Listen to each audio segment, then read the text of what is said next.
Namaste, and welcome to our weekly series on homeopathy with our beloved Dr. Pachegaonkar. Namaste, sir. Today we'll go through the musculoskeletal system. Yes. Okay. This musculoskeletal system has many functions besides movement of the body. Our human body is erect in posture while functioning. So it is actually this system which makes it possible to keep it erect. Unlike animals who walk on four limbs, humans are able to maintain it only on two lower limbs to walk, and then upper limb is free for other work. Our body is full of musculature. Almost 40% of proteins in our body is contained by muscles. And muscles has a very complex structure and well knit. Like there are many fascicles, bundles of muscle fascicles tied together or bound together, working together, and which has so many muscle fibers in it. And these fascicles and muscle fibers work in such a wonderful synchrony. It is having full of neurons, a nerve network, and lot of capillaries are there to provide the supply to the muscles. And in between, this network provides lot of energy in the form of chemicals, and these chemicals are transformed into kinetic energy by action of contraction and relaxation. And see how organized this structure is. Like suppose you are throwing some ball or stone aiming at something, the eyes, they judge the distance in 3D vision, judge the distance, then the impact against gravity, and then that much strength in that much direction is granted to the muscles, and the contraction and relaxation is so well organized that you aim at the thing. And by virtue of this, because the chemicals are utilized to form the energy for contraction and relaxation, lot of heat also is generated. Not only that, even the temperature regulation also can be undertaken by these muscle tissues. Like for example, if the temperature is much below the body temperature and body is going into lower temperature, and to conserve the temperature, it may occur that spontaneously body starts shivering, and by virtue of shivering and these actions, lot of chemical energy is converted into real kinetic energy, and heat is generated, and then thermoregulation is achieved, so temperature also is maintained. Not only that, many times we have seen that the carbohydrates and all these elements here in the muscles, they are consumed for the action of muscles.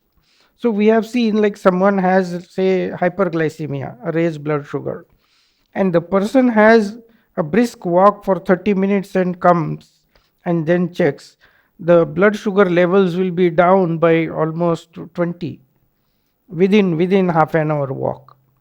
So such a nice mechanism our body musculature has. The muscle has body, which again, muscle is a bundle of so many fascicles, and each fascicle is again a bundle of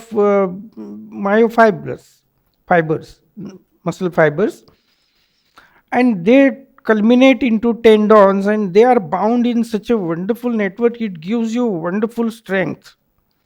So you are capable of lifting almost weight like your body weight with the muscles, and that too, like foundation, you can just lift it with two feet, lower limbs, anchoring yourself on the earth, and then lifting it and throwing it and transporting it. Such a wonderful organized network of muscles is there. Not only that, there are innumerable activities in the body which are going on. So like involuntary musculature, our intestines, constantly there is transportation, peristaltic movements, circular muscle fibers, longitudinal muscle fibers, they create peristaltic movements so that the contents of the intestine, they are transported forward in the proper direction. And that also is autonomous, in the sense you don't need to will to do it automatically continues to work for the whole life. Same is case with heart muscles, same is the case with muscles in the respiratory system, the diaphragm, abdominal wall. So even arterioles and those vessels also have muscles in it. So all these muscles, voluntary or involuntary, they are capable of functioning for the whole life. Imagine this muscular system is generated in our embryonic development at the age of 1 month in mother's womb. The muscles start developing from the mesoderm, and these muscles, they get developed and start functioning, and for whole life these muscles function in a well organized manner. So our motility, we can even transport things, we can even have defense through our muscular coordination. If you just see the people catching snake, you know how swiftly they catch the snake and rescue it and throw it without getting bitten by it. So it's all the organized, well designed, well precisioned functioning of this musculoskeletal system. And each organ has muscles, including your face muscles, muscles for mastication, or tongue has muscles, which therefore it makes you the speech possible. Then the esophagus has muscles where the circular and longitudinal muscle fibers, they contract and relax in such a fashion that the food goes in the same natural way to the stomach. In stomach also, the pyloric end and esophageal end, it gets closed when you eat food. Until the food is churned well, there is a churning with the help of muscles in our stomach. The stomach muscles, we have seen, they are as strong as biceps.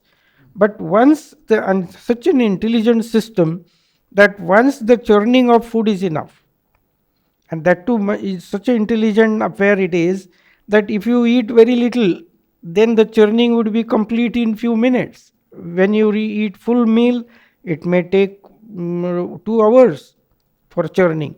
And if you eat something which is rich in fat and or difficult to digest food, that goes on churning for even 4 hours. So this churning also is intelligent thing, that the decision making is done at every minute.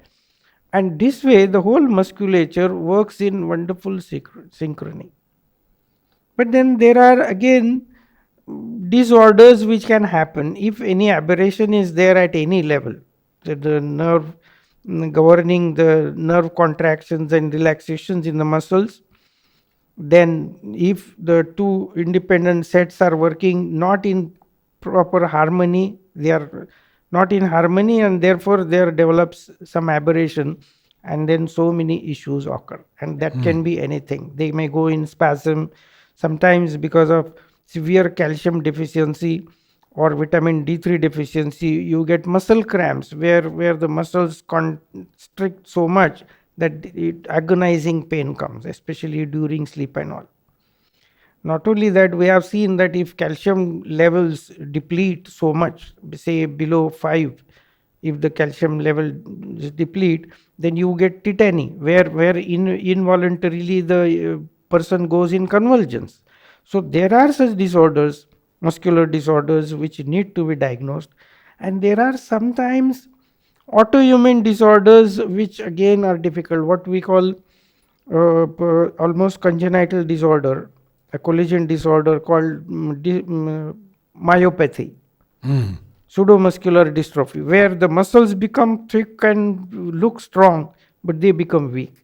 And as the age advances, by age, in very difficult cases, the child may not live beyond 20. It's a sort of inherited disorder where collision disorder, where degenerative changes occur in the muscles, and the muscles become so much weak that even person can't lift food to put in mouth or can't even swallow. So such, but they are rare disorders. But in general, this musculoskeletal system gives us erect posture, it maintains the posture, it maintains the temperature, it helps us in transportation and all our day to day activities. At the same time, all involuntary activities which are going on in all the organs, they also are well monitored by our system. Now, we have seen weightlifters trying to develop the body, especially the muscular system, by weightlifting and other techniques. What is the best technique of building muscles? See, actually, there should be a totalistic approach.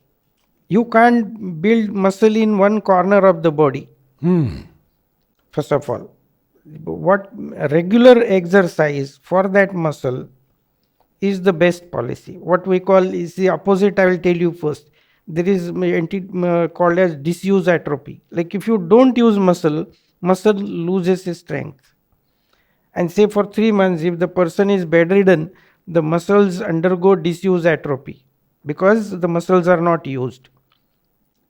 But at the opposite of this, if the muscle is used again and again, again and again, it gains strength. It gains even bodily, structurally also it becomes enlarged, hypertrophied because of the overuse. It gets hypertrophied, and there is the phenomena. So if the bodybuilders, especially weightlifters, they cultivate to lift the weight, and once you go on cultivating, you go on strengthening. And in weightlifting, again, it's a complex. It is not only hands which should lift the weight, it is the anchoring of the body.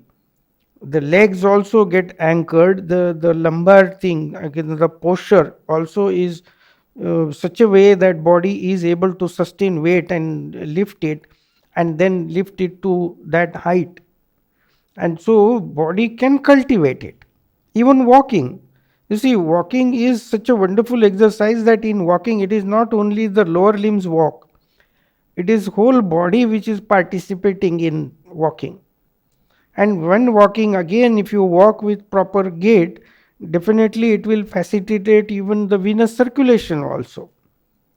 So weightlifters, they, of course, it is again a matter of concentration also. It's a wonderful synchronization where the will, then the each muscle is having balance, and then it is lifting. Otherwise, we have seen accidents. If by chance they are adventurous and trying to lift weight unduly more, then they definitely get injured. And we have seen even sports injuries by having a wrong technique.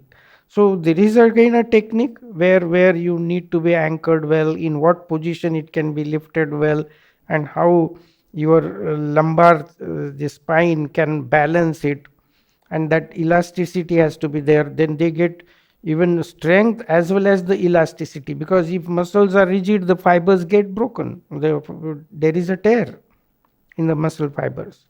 I've understood, correct me if I'm wrong, that when one does weightlifting, one actually tears the muscle a bit to let it build stronger. Is that correct? Oh no, Not not correct, that huh? way. Actually, what happens?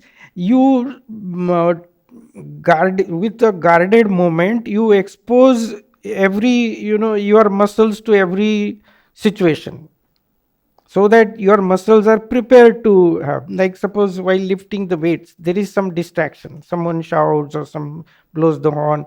Little distraction definitely will cause some losing strength in that area, because when you are aware of the moment, your strength is well organized. But if you lose awareness and you are distracted, the strength goes. So there are accidents. So what they do is they try to compensate it, balance it.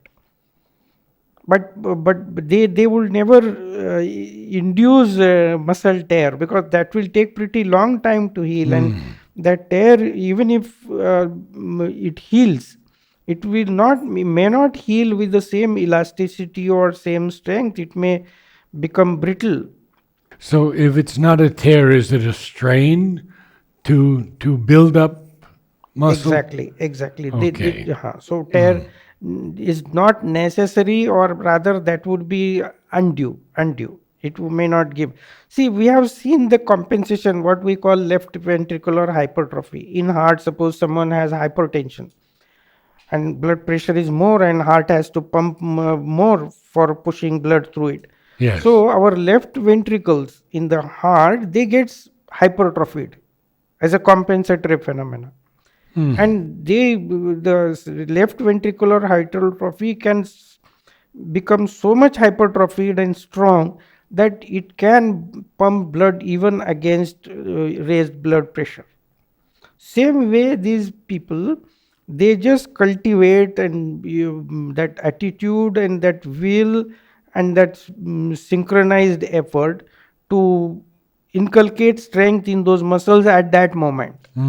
It's mainly the brain which actually governs it. It's not the muscles alone. It has to be Ah, mind, where it's concentrated interesting. effort Very to interesting. lift the weight Yes. effectively.